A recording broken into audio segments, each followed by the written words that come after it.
Okay, guys, I think we're live. Just want to make sure we're live. Let me see the red button is on. I think you guys can hear me. Guys, I think we're live. Okay, we're good. We're good. Okay. All right, we're good. What's going on, guys? It is the boys. How you guys doing? It's your boy tais.worldtv. As you can see, I'm by myself today. The homie Buggy is chilling out right now. He had to work last night. Super tired. So I was like, all right, bro. Let me carry the weight, bro. Let me carry the weight. So today you got me. Okay, you got to see my ugly mug for a few minutes. I'm sorry about that. But y'all, we gotta get into this chapter, bro. 1108, bro. This was a crazy ass chapter to say the least. Okay. Before we get into it though, like, comment, subscribe, share. Definitely click on that notification bell. Support the channel, okay? Help us out. You know what I'm saying? So yeah, so let's get into this, man. Also, please in the comments, let me know when's a good time for us to do the lives because we want y'all to be involved in it. And we definitely want to see some feedback from you guys. So whatever time or day is available for you guys is cool. Like let us know when's a great time to do the live because like I said, we want to be active with you guys. We want to talk to you guys. Any questions you have about us, about the chapter, anything you want to ask us about the chapter, we wanna get in touch with you guys. So definitely come on through, okay? And comment down on this video and let us know what day and time is perfect to do these lives in. 'Cause we can do it every Saturday around 4 or 5 p.m. or like whatever, like let us know. Okay? Let us know. All right, so enough of that. This chapter, because my God, just so many things was happening. I'm gonna wait for the Vegapunk stuff for the end because I think we have enough to talk about before that. Because that's gonna be its own discussion in itself. So for those of you that don't know, we do this is the OP Boys. We always do One Piece content, usually One Piece manga stuff every Saturday. Okay. I do have a reaction that I've done. I usually do that every Friday, so go check that out and then come back here. Okay. All right. Carrie. Caribou has been prominent in this story since Fishman Island. Okay. Um, he's not a straw hat, nothing like that, but he has been very prominent in this world. But it fully culminates in this chapter. He's been tagging along with the straw hats for a minute now. Well. He somehow landed. Well, he was there at Fisherman Island, and I forgot, but he somehow ended up in say whole cake. Uh, Wano as well, being a prisoner, and met Luffy there, and got transported to Egghead, which that is a important government facility because that's where Vegapunk is. So honestly, Caribou has been one of the most important characters post time skip, right? So now his moment culminates here because he's telling Unger and Katarina, "Hey, listen, I have some information that Senpai Commodore Teach, aka Big Daddy Blackbeard, would love to know." Because he said it. He said, "Yo, I know where Pluton is, and I know where Poseidon is. He's gonna want this information. So, Mr. Unger, please take your two scopes out of my face because he is going to wish if you shoot me down right now, he's gonna take your head because I know the information of where two of the biggest weapons are in the One Piece world right now." And it's true. Very true. Now here's my thing. Here's my question. Will when Blackbeard does get this information, because he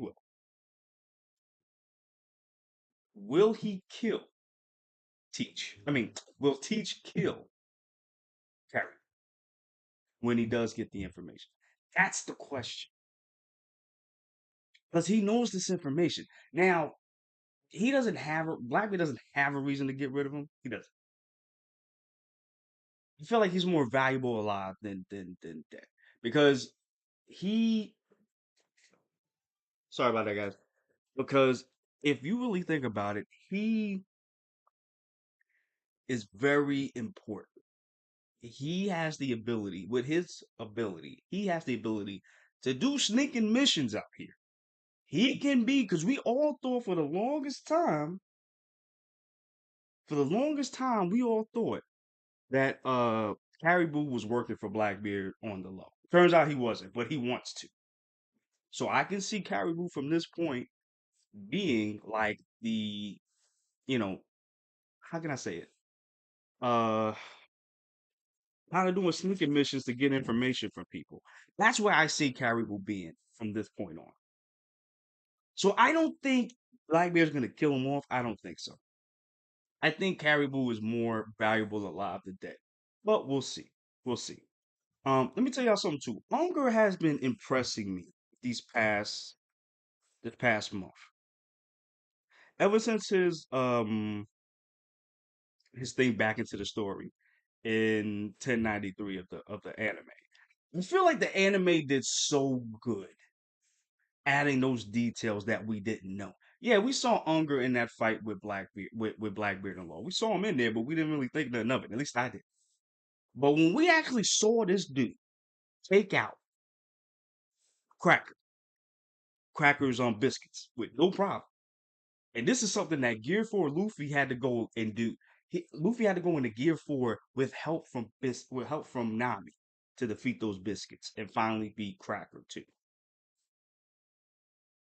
Unger just did it with a few bullets, and that was it. Now it's possible that Unger haki is that great that he's able to do that, and I like that we're finally seeing what the Blackbeard pirates can do because I think that was the problem before. The problem with me specifically was I don't know, I didn't know how. I don't think Shanks and Blackbeard fought. Bef- no, I think they said they did fight before because that's how Shanks got that mark.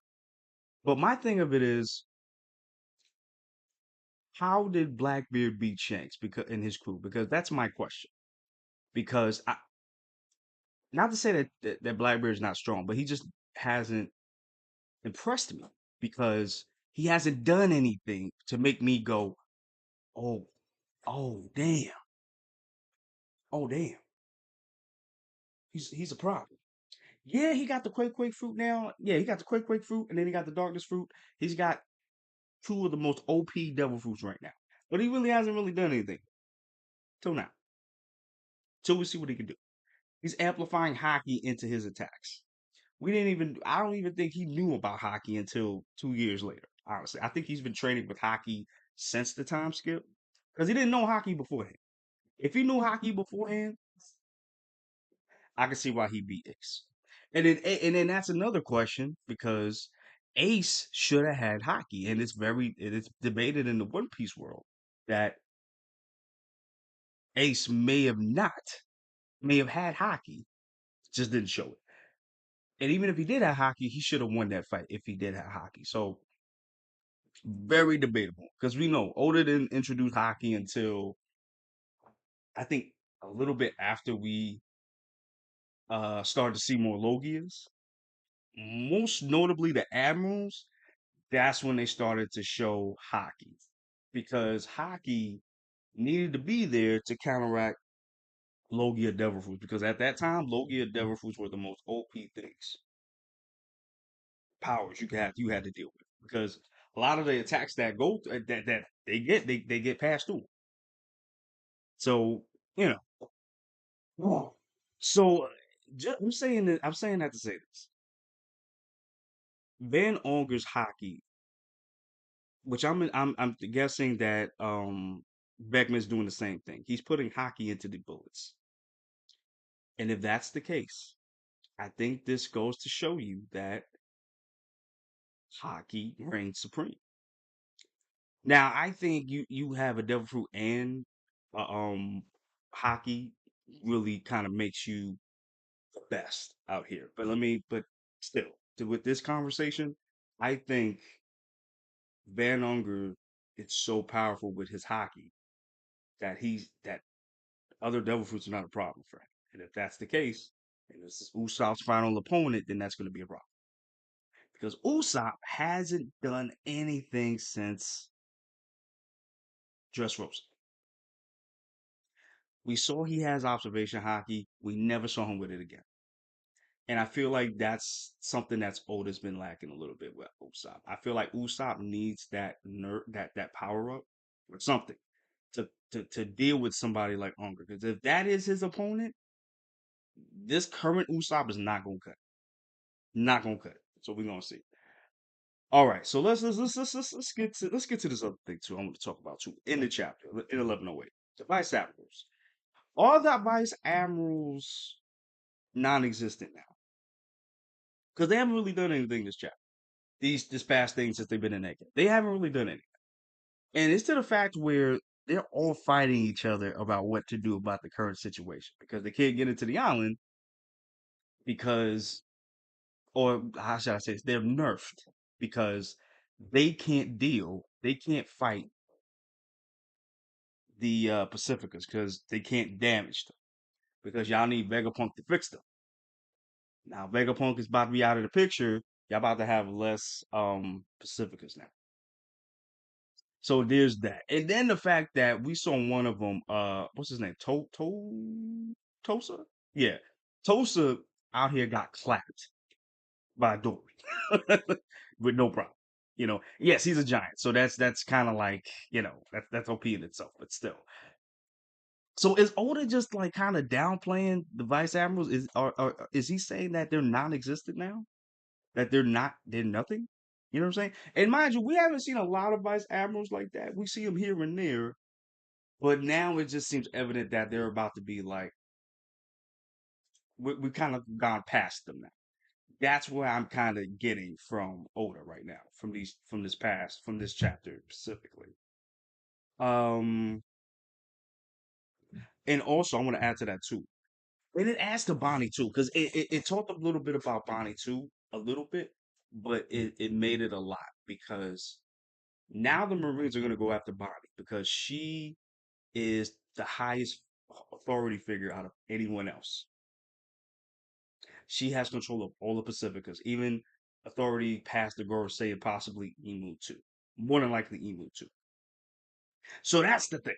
So they're gonna go and try to eliminate her so they could get full control of the Pacificas. And that's what Vegapunk was saying during this chapter. He was saying that, listen, I need y'all to take care of Bonnie because the whole world's gonna go after her now because she has control over the Pacificas. So this tells me that without a doubt, and I could be wrong, but I think Bonnie will be going to the Straw Hats. I think she will be an official Straw Hat member after this arc. Now, me and Buggy have talked about this, and I think I did say this. I think I said that she most likely would go to the with Dragon and become a revolutionary because that makes the most sense because her father and her mom was one. So it makes sense that she would go and do that too. I mean, her stepdad, cool, would be. It makes sense that she would do that and add to their arsenal. So, the way that's the thing though, the way that Vegapunk said it makes me think that she's definitely going to be a Straw Hat after this. However, I'm not opposed to the idea. I feel like that makes sense too, but at the same time, I feel like you're kind of overcrowding the Straw Hats now. Like y'all got too many powerful people on that squad. Um, yeah, I feel like that's gonna be too much overkill for me. I'd rather her go with the revolutionaries, but I can see her just going with the Straw Hats to El for right now. And like I said, she'll probably be a Straw Hat member too. But I want to get the Vegapunk too, but I want to get to that a little bit later because there's a lot of things that happen in this chapter too. Oh, and a little thing too, we found out that Saul was I said Rose, Doll's superior back in the day.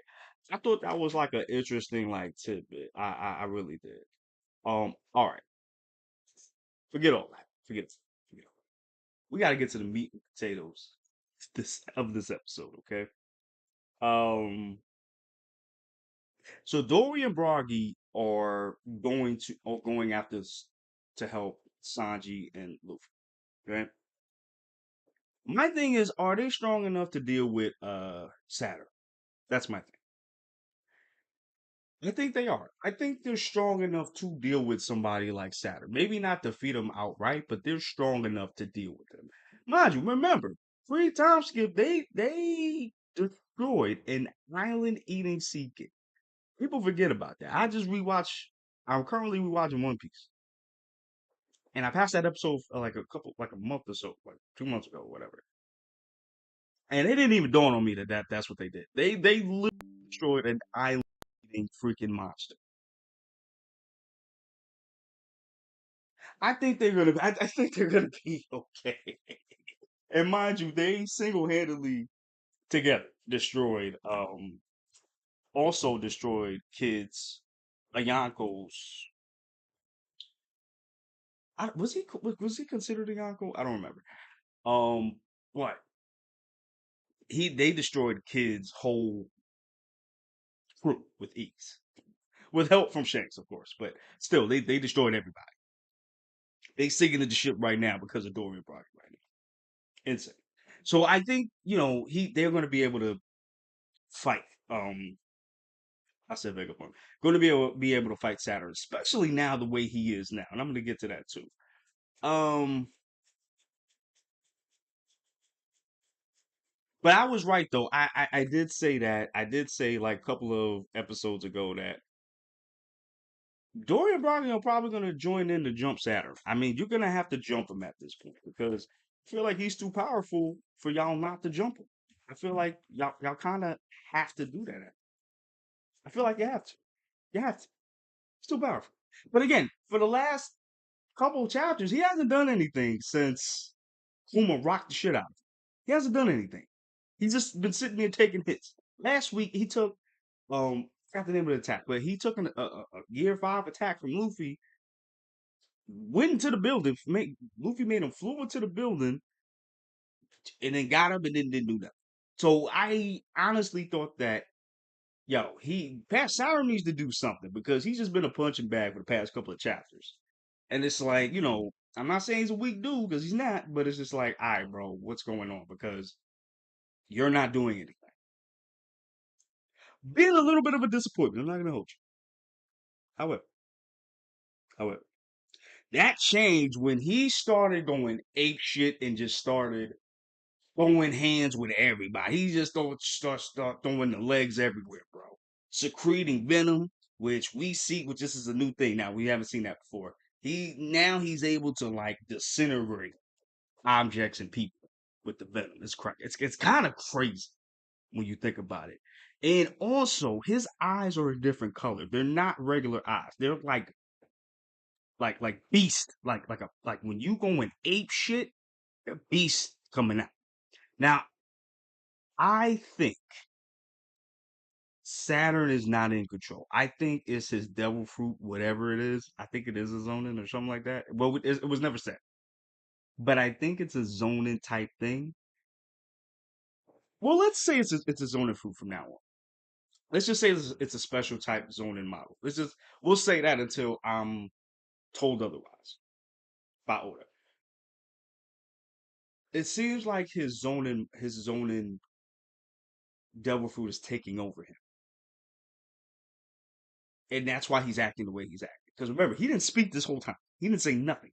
He's just been just going at people, specifically Sanji and Luffy and Sanji. Now, I think it's because he's taken so many L's today. He had the worst day ever. When you really think about what's been going on since Egghead started, he's had the worst day ever. His Buster Call is getting halted and defeated, destroyed. You got Kuma, Bonnie, Luffy, aka Nika, on this island. You got Vegapunk on this island, who they're supposed to get rid of. However, they have not been able to do this. You got Van Auger coming through and Katarina coming through, saying F you, giving the middle finger to Saturn and then just breaking out. You got Vegapunk giving Bonnie the authority over all the Pacificans. And then you got Kizaru not able to do his job and getting rid of the Straw Hat. And he's not able to do nothing. So your boy's been taking L's this whole time. And I feel like he just had enough. And then on top of that, he's been getting knocked around consistently. Consistently. Even though he's healing or whatever, he's consistently getting knocked around.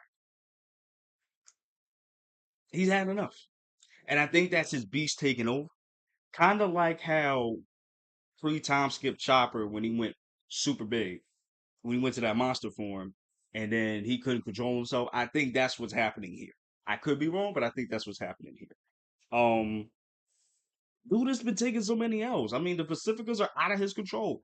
I think that was the biggest one for him. I think the Bonnie thing was the biggest one because he it was kind of like everything that he said from when we saw the backstory of Kuma has spat in his face now, and rightfully so, because he was a bastard.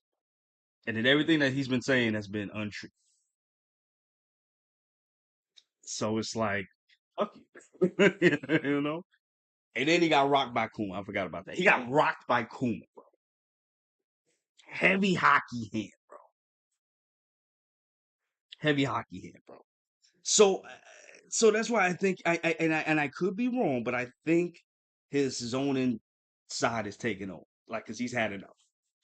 Let me know what you guys think about that. Do you think I'm wrong? Do you think I'm right? What other theories do you have? Let me know in the comments down below. Okay, and I want to talk about this too. I wanted to say this too. Sanji and Kizaru. Because I heard some people in the spirit been kind of like upset that even though Saki had his incredible moment of blocking Kizaru's attack, now he's getting sidekicked by Kizaru in the next chapter. Now he don't know what to do. I gotta understand something. Kizaru's still an average.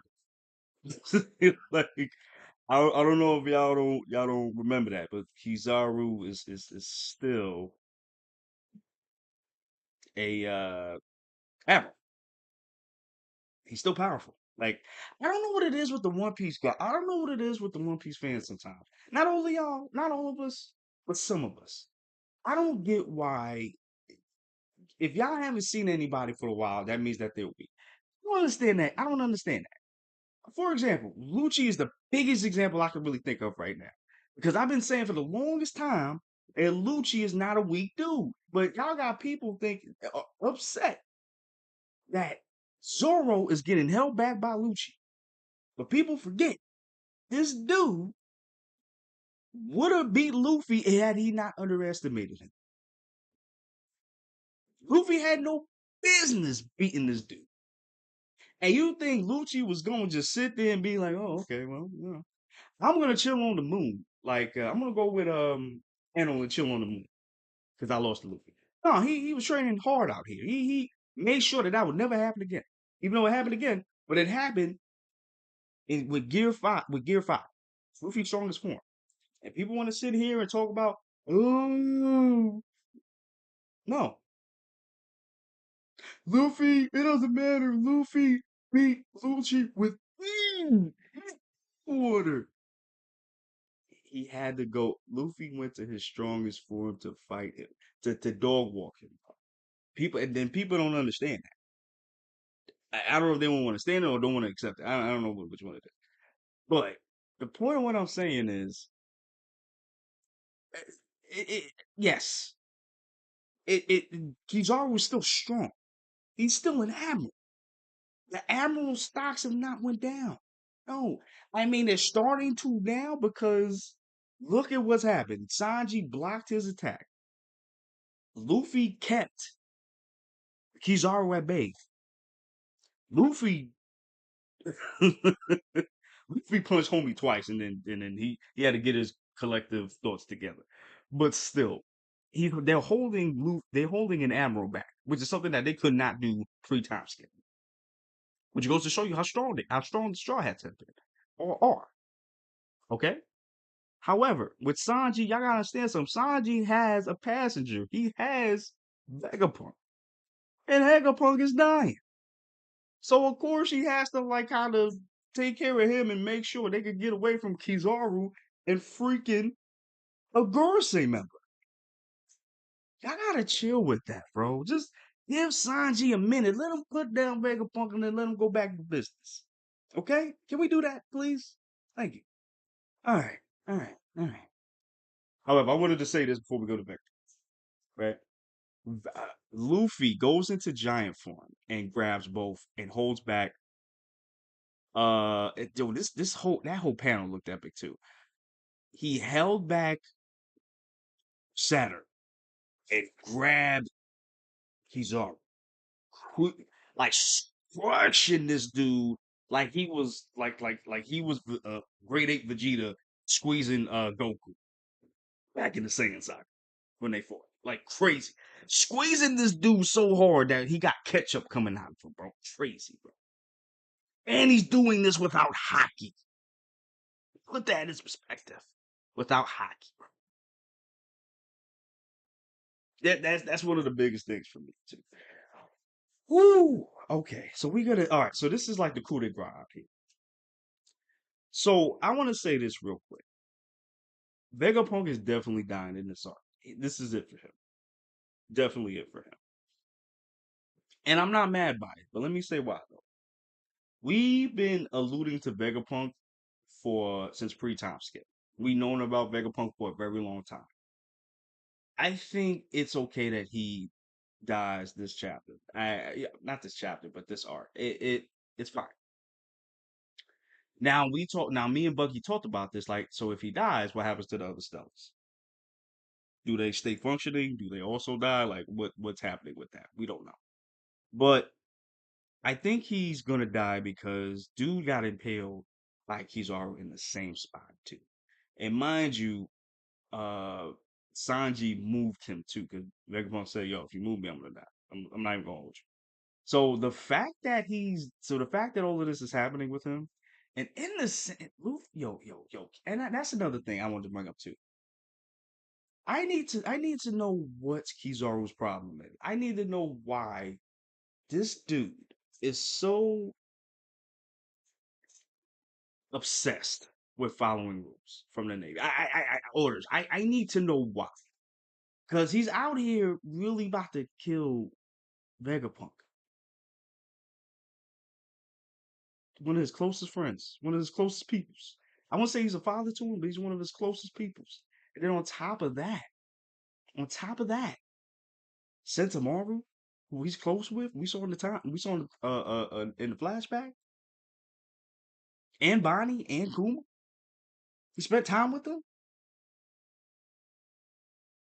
This has to be, and you can see it in his face. He did not want to do this. I need to see a backstory of why Kuma is doing it. I mean, Kizaru was doing this. I need a backstory of why. But anyway, Kizaru gets impaled in the same impales Vegapunk in the same mood. Like that's crazy. Like I'm like, all right. Yeah, y'all just double tapping him at this point. So yeah, he's definitely gonna pass away. However, the man made a failsafe, and seemingly he's gonna broadcast the secrets about this world. Now he doesn't say specifically what, and we're not on break next week, so we're definitely gonna find out what probably. I would not be. I don't think I'd be wrong if I said that next chapter is gonna be him broadcasting the secrets to the world. And here's the thing, because we don't know what he means by that. So I have two options. Either he's going to talk about the Void Century, either he's going to talk about devil fruits, explain what they are in fully, or more than likely, he's going to expose the government, tell them what the government has done, expose the Gurus, say who they are, their whole governments, what their devil fruits are, if he knows about that. And he's going to, more than likely, he does know about this. If he doesn't, he's going to expose evil. He's going to say who the ruler of this world is, who's not supposed to be. And we're going to get a full reveal at that same time of Emu's face. Because I feel like that would be so symbolic with what's going on. Just unveiling the whole curtain. And I feel like that's what Vegapunk is going to do. I feel like that's what's happening here. And if that's the case, this is going to change the One Piece world forever. Forever. Forever. Forever. And I'm saying it this much because it's going to change everything. Everything. And and I mean it's a long time coming, honestly. It's really a long time coming.